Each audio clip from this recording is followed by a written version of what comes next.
Hello Spartans, welcome back to the channel.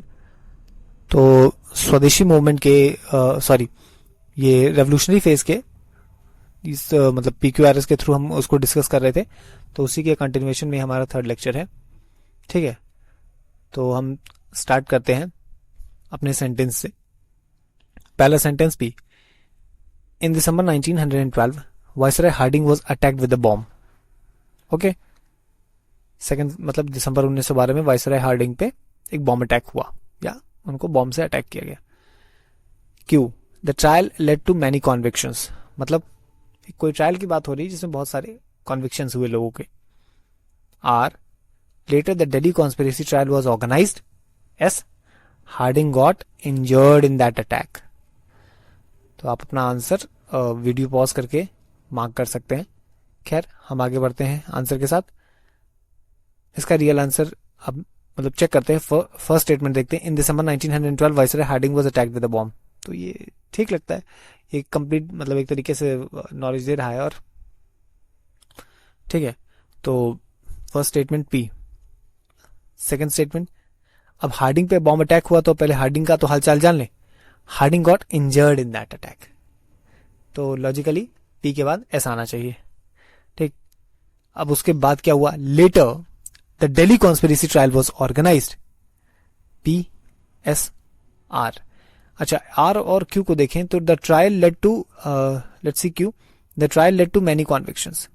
अब पहले trial और कॉन्विक्शन, कन्विक्शन कब होता है लोगों का? कि पहले ट्रायल हो रहा होगा, पहले कुछ ट्रायल ऑर्गेनाइज होगा या किसी भी प्रकार का ट्रायल कोर्ट में चलेगा, उसके बाद ही तो कन्विक्शन होगा।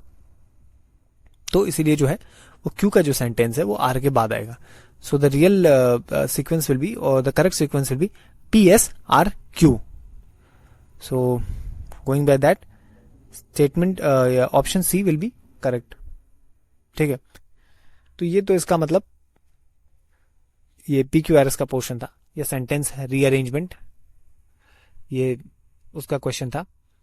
लेकिन अगर हम इसका GS पार्ट सर्च करें तो फर्स्ट स्टेटमेंट देखिए, in December 1912 viceroy Hardinge was attacked with a bomb.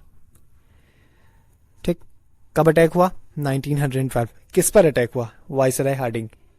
अब बॉम्ब अटैक खुद तो हो नहीं जाता, उसके पीछे कोई ना कोई प्लानिंग या कुछ होता है। तो दो रेवोल्यूशनरीज में प्रोमिनेंटली इन्वॉल्व थे, एक रासबिहारी बोस और दूसरे सचिन सान्याल। ठीक है, इन लोगों ने इंपॉर्टेंट रोल प्ले किया था।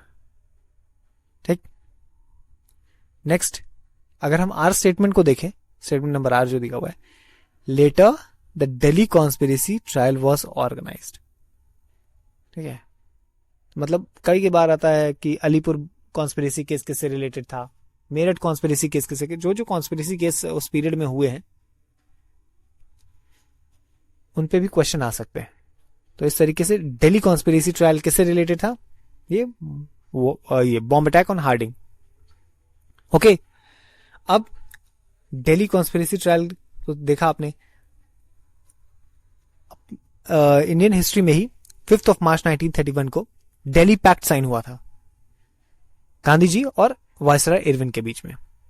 ठीक, और मतलब बहुत प्रोमिनेंट पैक्ट था।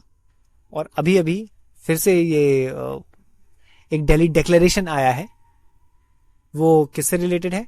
G20 से। ठीक है, तो G20 से रिलेटेड है दिल्ली डिक्लेरेशन 2023 का।